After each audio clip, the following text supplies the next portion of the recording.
मेरे साथ मंच पर आसीन मीणा जी, गोयल जी, बहुगुणा जी और अन्य समस्त शिक्षक साथियों, कर्मचारी, और आज इस फेयरवेल के द्वारा कक्षा 12वीं के हमारे छात्र छात्राएं जो बहुत जल्दी अपने नेक्स्ट डेस्टिनेशन के लिए यहाँ से रवाना होंगे, वे सब आज यहाँ पर हमारे बीच में हैं। हमारी कक्षा 11वीं के बहुत ही ऊर्जावान छात्र छात्राओं ने ये आयोजन किया है। सबसे पहले कि मैं अपने कुछ टिप्स दूं, मैं उन कक्षा 11वीं के बच्चों को विशेष रूप से साधुवाद और आशीर्वाद देना चाहता हूं कि जिस स्पिरिट के साथ उन्होंने इस वर्ष अनुशासन बना के रखा, कक्षा 11वीं और 12वीं के बीच में किसी प्रकार का कोई मतभेद देखने को नहीं मिला। साथ ही साथ बामनिया ने जैसे मुझे कहा था होली के दिन कि हमारा सबसे बड़ा अचीवमेंट ये है कि हमने किसी प्रकार को इनडिसिप्लिन नहीं किया। और दूसरे दिन जब मैं अहमदाबाद एक CBSE एफिलिएशन ड्यूटी में जाता हूँ तो वहाँ से बहुगुणा जी मुझे फ़ोन करते हैं यहाँ से कि सर बच्चों ने आपस में कर ली पूरी, खूब एक दूसरे को बर्तन फेंक रहे हैं, मार रहे हैं। शायद वो उस समय गोयल जी भी नहीं थे यहाँ पर, और वास्तव में जैसे उनको कहा कि बाहुबली का रोल किया उस दिन उन्होंने। नहीं तो जिस तरीके से उन्होंने मुझे रिपोर्ट दी कि अगर वो झगड़ा नहीं रोका जाता तो शायद हेडक्वार्टर के ऑफिसर यहाँ बैठे मिलते मेरे लौटने तक।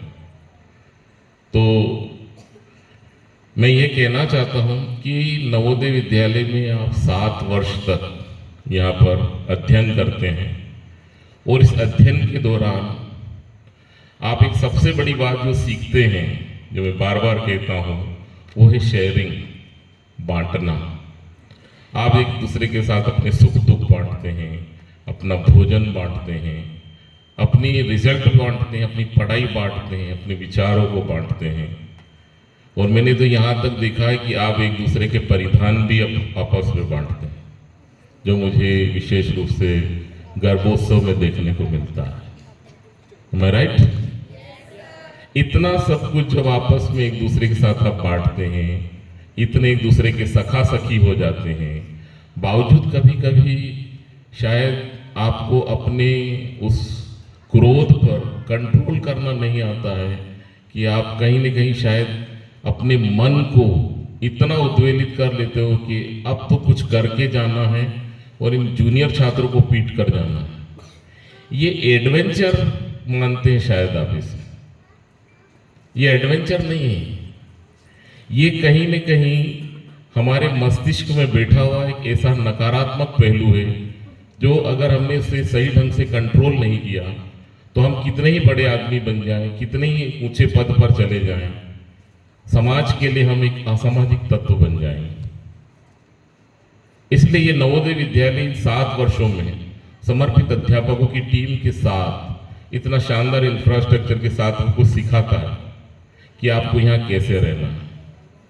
मैं जब कॉलेज में पढ़ता था तब मैंने पहली बार अब्राहम लिंकन का पत्र पढ़ा था जो उन्होंने अपने बेटे के नाम लिखा था।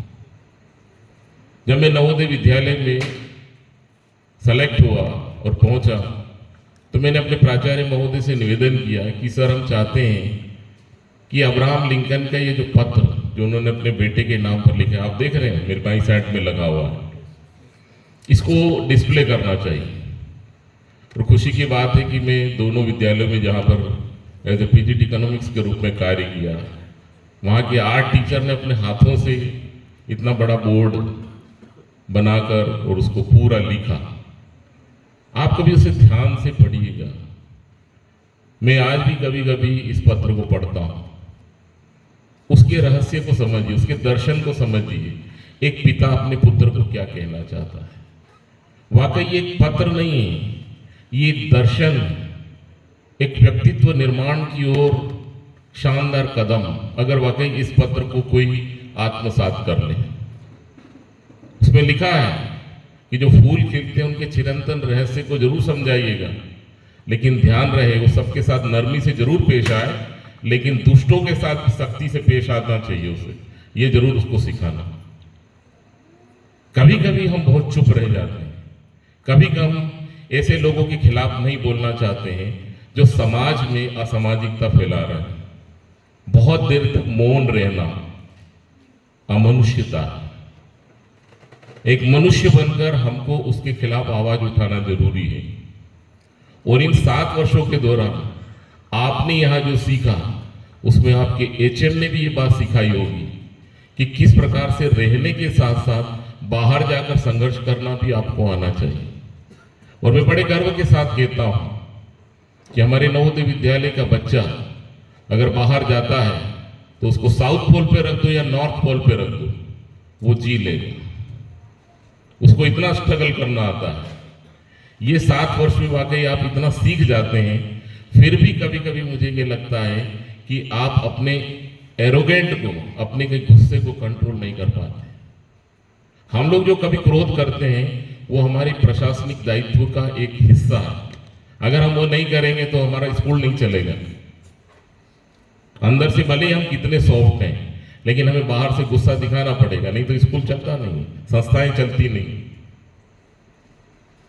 तो जितना भी व्यक्तित्व निर्माण आप करें उसको सोच समझ के और सकारात्मक पहलुओं के साथ करें। क्या अच्छा है क्या बुरा है ये 18 वर्ष में समझ में आ जाना चाहिए। ठीक है, आपने सभी ने अपने अनुभवों को, अपने शिक्षक जो आपके पिता तुल्य हैं, आपकी शिक्षिकाएं जो माता तुल्य हैं, उनके साथ साझा किया। एक बालिका रो पड़ी, यही उस अध्यापिका का रिवार्ड है। आपने सिर्फ अपने वरिष्ठ अध्यापकों के बारे में बताया। मैं कहता हूं सबसे ज्यादा मेहनत अगर आपके पीछे कोई करता है तो 6, 7, 8 में संभालने वाला टीचर करता है। उस समय वो टीचर जो आपका हाउस मास्टर होता है, junior house master, house mistress होता है, वो आपको सिखाता है। वो वहां पर आपके माँ बाप के रोल में होता है। इवन कई बच्चों को वो अंडरवियर तक पहनना सिखाते हैं, मैंने देखा है। उनके प्रति नतमस्तक होना है।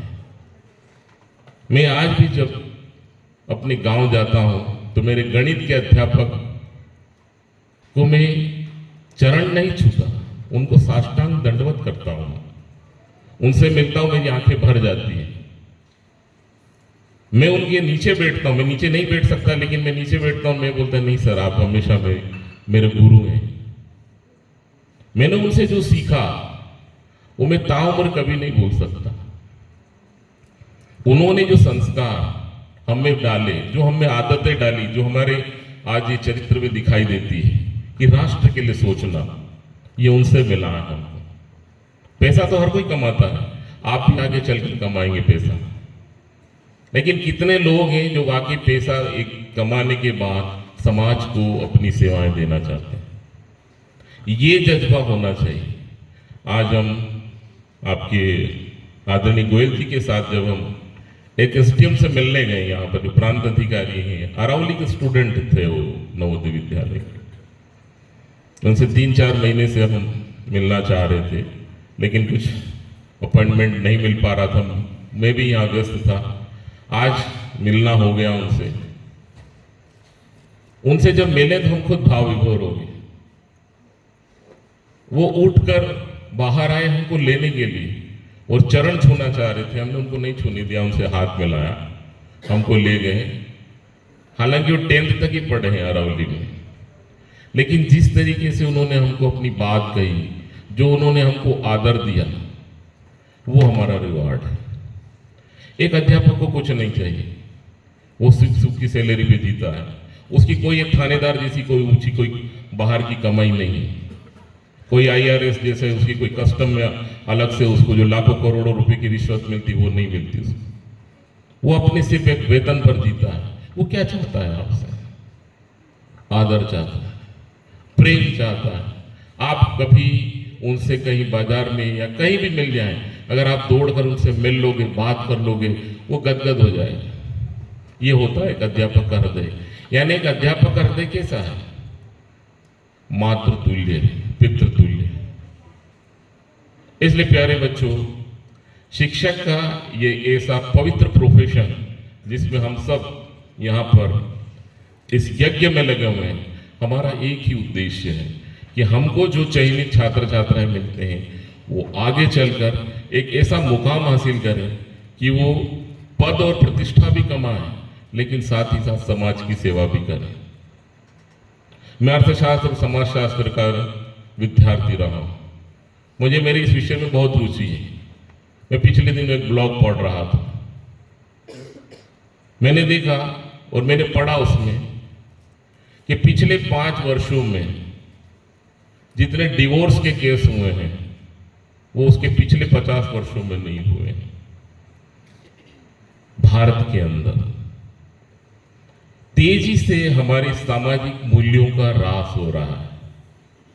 ये मूल्यों का जो पतन हो रहा है, ये कहीं न कहीं इसके लिए हमारी ये जो भौतिकवादी दौड़ है ये जिम्मेदार है।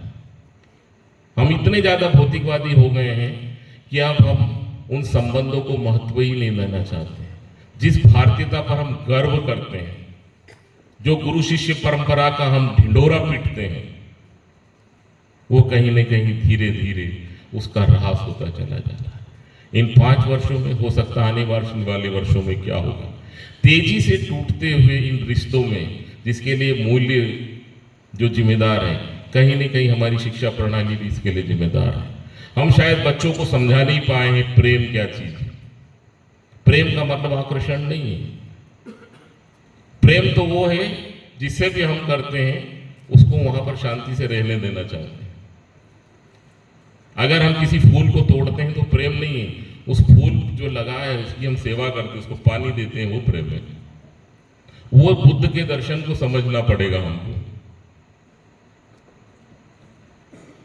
ये जो तेजी से हम जितनी सेलिब्रिटीज के विज्ञापन देखते हैं और उनके पीछे भागने का प्रयास करते हैं, मैं बार बार कहता हूं आपको, उन्होंने अपना जीवन बना लिया, उन्होंने अपना एक मुकाम हासिल कर लिया। उनके पीछे मत भागो, अपने फॉलोअर खुद बनो। खुद से बात करना है। जो व्यक्ति खुद से बात करता है वही अच्छा क्या है बुरा क्या है इसको सही ढंग से फर्क कर सकता है। ये बहुत जरूरी है। आपने यहां पर ऐसे बहुत सारे आपके मित्र होंगे, वही 3 इडियट्स वाली बात अगर मैं कहूं, ठीक है बहुत अच्छा मित्र है, अगर अभी वो फर्स्ट आ जाएगा तो शायद बहुत लगेगा अरे ये फर्स्ट आ गया। ये वाली जो चीज है इसको ओशो ने बताया था। ओशो का दर्शन कभी पढ़ने का अगर वक्त मिले तो जरूर पढ़िएगा। उन्होंने एक बहुत अच्छी पुस्तक लिखी थी शिक्षा में क्रांति, जो मैंने कॉलेज के जमाने में पढ़ी थी। उन्होंने बताया था शिक्षा में क्रांति के अंतर्गत कि हमारी शिक्षा प्रणाली कैसी है, स्पर्धात्मक, प्रतियोगितात्मक। स्पर्धा में क्या होता है, ईर्ष्या होती है, जलन होती है, एक दूसरे से आगे निकल। कहां प्रेम है? हमारी शिक्षा प्रणाली में प्रेम ही नहीं है। और हम सारे बच्चों को क्या बोल रहे हैं, आपस में प्रेम से रहिए। है ही नहीं, प्रेम दर्शन ही नहीं है हमारी शिक्षा प्रणाली में। इसलिए मैं कितना कर सकता हूं ये मुझे सोचना है, दूसरा क्या कर रहा है उसमें हमको टांग नहीं अड़ाना है। ये प्रेम है।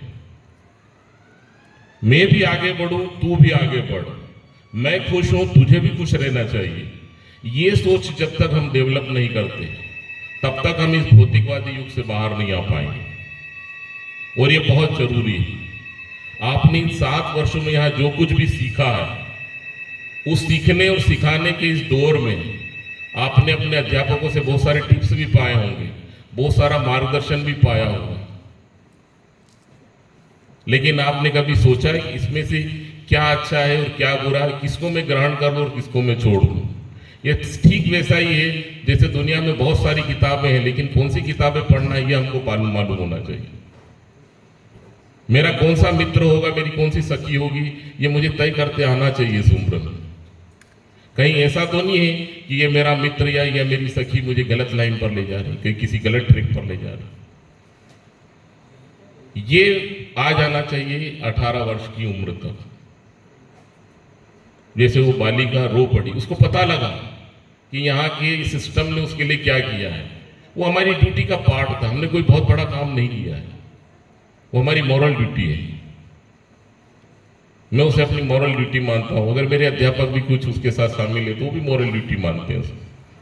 ये हमारा नैतिक कर्तव्य है। कुछ लोग भी ये सोचते हैं ये बच्चे हमें क्या दे देंगे, हमें क्या रिटर्न करेंगे, लेकिन कुछ लोग सोचते हैं नहीं कि चाहे जो भी हो है तो आखिर बच्चे आज नहीं तो कल हमारे देश के अच्छे नागरिक बनेंगे। मैं कुछ पढ़ा लूं इनसे, मैं भी सीख लूं, मैं इन्हें भी कुछ सिखा दूं। ये जो टीचिंग लर्निंग प्रोसेस है ये नवोदय विद्यालय में 24 घंटे चलता है। आप सोचते हो रात को भी, क्योंकि रात को भी आप शोर करते हैं, आपका हाउस मास्टर आपके सदनों पहुंचता है, आप कभी अनुशासनहीनता करते हैं वहां पर पहुंचता है। जिसे तुर्पेश ने नहीं बताया कि 10th में मोबाइल लेकर पकड़ा गया था, तो जब उसको सस्पेंड कर दिया गया, उसको जब घर से परीक्षा देने के लिए कहा, तब आखिरकार एक सहृदय होता है अध्यापक, उसके हाउस मास्टर बहुगुणा मेरे पास आते, सर ठीक है माफ कर दीजिए, छोड़िए इस चीज को। मेरा भी मन था चलो छोड़ो भाई, बुला लो बच्चे को। लेकिन ये गलती बार बार न करें। किसी भी फर्म में और ऑर्गेनाइजेशन में जब आप जाएंगे तो आपको ये डिसिप्लिन रखना बहुत जरूरी है, अनुशासन में रहना बहुत जरूरी है। अगर यहाँ पर आप अनुशासित रहे हैं इन 7 वर्षों में, इन इस स्कूली शिक्षा के दौरान, तो आप फर्मों में या जहाँ पर भी काम मिलेगा वहाँ ठीक ढंग से कर पाएंगे। अभी मैं कुछ देख रहा था कि हमारे 12वीं के बालक बालिकाएं यहाँ बोल रहे थे, मुझे अंदर से कहीं पीड़ा हो रही थी कि वो अपनी बात को उतना अच्छे से एक्सप्रेस नहीं कर पा रहे थे। वो जो लास्ट में एक लड़का बोला था, क्या नाम था उसका, ओम, उसके फादर मेरे पास हर महीने में एक बार आते थे, सर मेरा बेटा जो है मंच पर नहीं आता। 6th में पूरे करीब 7-8 बार आए, 7th में आए। मैंने कहा धैर्य रखो, आज नहीं तो कल आएगा। अभी मैं उनके फादर को आज रात को फोन करूंगा, अब आ गया मंच पर, बोलना सीख गया कम से कम। लेकिन अभी भी अपनी बात को कैसे कहना, क्योंकि अब मैक्सिमम आप सबका जो है टारगेट क्या होगा, इंजीनियरिंग या डॉक्टर होगा। अगर आप अपने मरीज को सही ढंग से नहीं समझा पाए, उसको मर्ज नहीं बता पाए, उसको काउंसलिंग नहीं कर पाए, तो आप एक अच्छे डॉक्टर कभी नहीं बन पाएंगे। अगर आप एक इंजीनियर है, चाहे सिविल में जाते हैं, चाहे सॉफ्टवेयर, इलेक्ट्रिकल, इलेक्ट्रॉनिक्स, केमिकल, किसी में भी जाते हैं, स्वाभाविक है कि आप जब आप प्रोन्नत होंगे, और प्रोन्नत होने के बाद जब आपको कहीं पर अपनी बात कहनी होगी, सीनियर होंगे, जब आपको डेमो ही देना नहीं आएगा तो फिर आपकी बात को कौन सुनेगा। ये स्किल नवोदय विद्यालय सिखाता है। इसलिए हम बार बार कहते थे कुछ बच्चों को कि हर बच्चे को इस प्लेटफॉर्म पर आना चाहिए, और हर बच्चे को कोशिश ये करना चाहिए, चाहे वो गलत बोल दे, चाहे वो भूल जाए, लेकिन बिना कागज की उसे बात करना आना चाहिए, आंखों में आंखें डालकर बात करना आना चाहिए। अभी यहां से जाने के बाद बारी वाले बच्चों को मैं जरूर कहूंगा कि अगर वो इंटरनेट पर बैठते हैं तो बॉडी लैंग्वेज जरूर पढ़ें आप, नहीं तो किताब भी है आपकी लाइब्रेरी में। ये बॉडी लैंग्वेज ही आपको आपकी पूरे व्यक्तित्व का निर्माण करेगी आगे चलकर। अगर ये सीख गए आप तो हो सकता है कि इंटरव्यू में तो आप तुरंत निकल जाएंगे। ये बात करने का तरीका, कैसे खड़े रहते हैं, आपका पोस्चर क्या होता है, आप आंखें से आंखें मिला पाते हैं या नहीं, यहां पर किसी के देख पाते हैं या नहीं, ये सारा बॉडी लैंग्वेज में ये सीखने का समय है। बहुत सारे मोटिवेशनल स्पीकर हैं, उनका काम है लाखों रुपया कमाना, लेकिन आपके सही मोटिवेशनल स्पीकर आपके ये सदन प्रभारी रहे होंगे, जो रात को 9 साढ़े 9 बजे आते होंगे, आपको बताते होंगे, समझाते होंगे सही ढंग से। ऐसा मैं उम्मीद करता हूं, देखा तो नहीं मैंने। तो वहां आपने कितना सीखा, शुरू में मैंने बताया क्या लेना है क्या छोड़ देना है, ये आना चाहिए। नहीं तो ये सर्वर में सारी ऐसी चीजें भर जाएगी जिसको आगे चलकर आप डिलीट नहीं कर पाएंगे। इसमें वही चीजों को फीड करना है जो आगे चलकर हमारे लिए प्रोग्रामिंग का काम करे। ये सीखना है, ये सिखाना है। और कहीं भी रहो समाज के लिए जरूर सोचना है। आप नवोदय विद्यालय के स्टूडेंट हैं, आप कम से कम इतना करें, जहां पर जिस गांव में जिस कस्बे में रहते हैं उन कम से कम 5 बच्चों को आइडेंटिफाई करें आप, जिनको इस प्लेटफॉर्म की जरूरत है, विशेष करके बालिकाओं को। एक बार कोई बालिका हमारे यहाँ, हम कई बालिकाएं ऐसी होंगी जिनके फादर ने मुझे अप्रोच किया होगा टीसी के लिए, किया था ना, लेकिन मैंने कहा नहीं, बालिका यहीं पढ़ेगी, यहीं रखना है उसको। हो सकता है आपके द्वारा वो 5 बच्चे जो आइडेंटिफाई किए गए, आपने उनके एप्लीकेशन फॉर्म भरा है, वो बच्चा भी आपके जैसे ये मंच पाकर कहीं जीवन में कुछ बन जाएगा तो कम से कम समाज को रिटर्न करेगा। वो एसडीएम साहब वहां पर सिर्फ 10th क्लास तक पढ़े हुए थे अरावली में, लेकिन जिस प्रकार से आज उनका भाव था, उससे मुझे लगा कि सिर्फ 5 वर्ष में उन्होंने वो ग्रहण कर लिया था। और उन्होंने 3 बार हमको बोला कि सर कोई भी काम हो तो हमको जरूर बताइएगा, कोई भी तकलीफ हो तो जरूर बोलिएगा। मैंने उनको एक ही बात बोली है, सर हमें कोई तकलीफ नहीं, सब स्कूल बढ़िया चल रहा है, एक बार आइए हमारे बच्चों से मिलिए, उनसे बात कीजिए, उनको मोटिवेट कीजिए, क्योंकि हम लोग तो घर की मुर्गी हैं जो दाल के बराबर है। बच्चे हमको सुनते हैं, है ना, कुछ सुन लेते हैं, कुछ तो बोलते हैं कि प्रिंसिपल साहब जो है अपना कहते रहते हैं, एक कान से सुनना है दूसरे कान से निकालना है। हमारे कुछ अध्यापक हैं जो सोचते होंगे ये तो जब भी इसको माइक मिल जाता अपना ज्ञान बघाड़ता रहता है, वो उनका नेगेटिव हो सकता है। पॉजिटिव लेते हैं तो अच्छी बात है, क्योंकि दोनों विचारधारा है, जो जितना पॉजिटिव उतना नेगेटिव हो, जितना नेगेटिव पॉजिटिव इतना हो सकता है, क्योंकि 100 रुपीज़ है, वो 100 रुपीज़ के बराबर माइनस में विड्रॉ भी कर सकता है। लेकिन हमारी ये कोशिश होना चाहिए कि उस माइनस वाले, उस अंदर जो शैतान को, उस अंदर जो हिंसक पशु जो बैठा है, उसको हम शांत रखें। वही हमसे अपराध करवा देता है। और कई बार हम लोग ये भाववेश में ले जाते हैं। जैसे मैंने कहा कि बच्चों को, आज भी कई बच्चों को ये है कि उनको अपना क्रोध कंट्रोल करते हुए नहीं आता। इसको थोड़ा सा ध्यान देने की जरूरत है। ये अलग बात है कि मैं जो चाहता था कि हमारे कुछ बच्चे कुछ स्पोर्ट्स में भी जाएं, अध्यापक भी बने, हो सकता है उनको आगे चलकर वो लाइन भी मिलेगी। हमारे इंफ्रास्ट्रक्चर में, हमारे रिसोर्स पर्सन में कहीं ना कहीं कमी होगी। कोशिश करेंगे आगे चलकर हम कि ये कमी भी दूर हो। और जब भी आप इस स्कूल में आए, एल्यूमिनी मीट में आए, आप स्कूल के लिए क्या कर सकते हो? आप अगर स्कूल के लिए कुछ देकर जाते हो, कुछ करके जाते हो, ये हमारे लिए नहीं, ये आपके उन अनुज के लिए, उन छोटे भाई बहनों के लिए। उन्होंने एसडीएम साहब ने क्या बताया, साहब हमारे अरावली के जितने भी हमारे एल्यूमिनी से अरावली स्कूल को बहुत जो मांगते हैं वो डोनेशन दे। उन्होंने बोले कि आपके एमपी हाल है? मैंने कहा नहीं है, मैं 2012 में पोस्टेड हुआ था यहाँ पर। मैं तब से पता नहीं कहाँ कहाँ किस किस एनजीओ से बात किया, कहाँ कहाँ जाकर लड़ाई लड़े हम, लेकिन अभी तक ये मैं शेड नहीं बना पाया। ये मेरा ड्रीम प्रोजेक्ट था कि मैं इसको शेड बना दूं यहाँ, ये बच्चे कम से कम छांव में बैठ सके, नहीं हो पाया। तो ऐसे बहुत सारे अधूरे कार्य हैं जिनको अब, क्योंकि हमारा भी डेस्टिनेशन आ रहा है, अब हमारी भी गाड़ी बड़ौदा तक आ गई है, बस दाहोद स्टेशन पर उतरना है हमको। हार्डली 2-3 स्टेशन बचे हैं हमारे भी, गोधरा वगैरह आएगा और दाहोद उतर जाएंगे हम लोग। गोयल जी के तो लगभग बहुत सारे मैडम तो शायद बस खड़ी हो गई स्टेशन पे उतरने के लिए, आपकी पवार मैडम।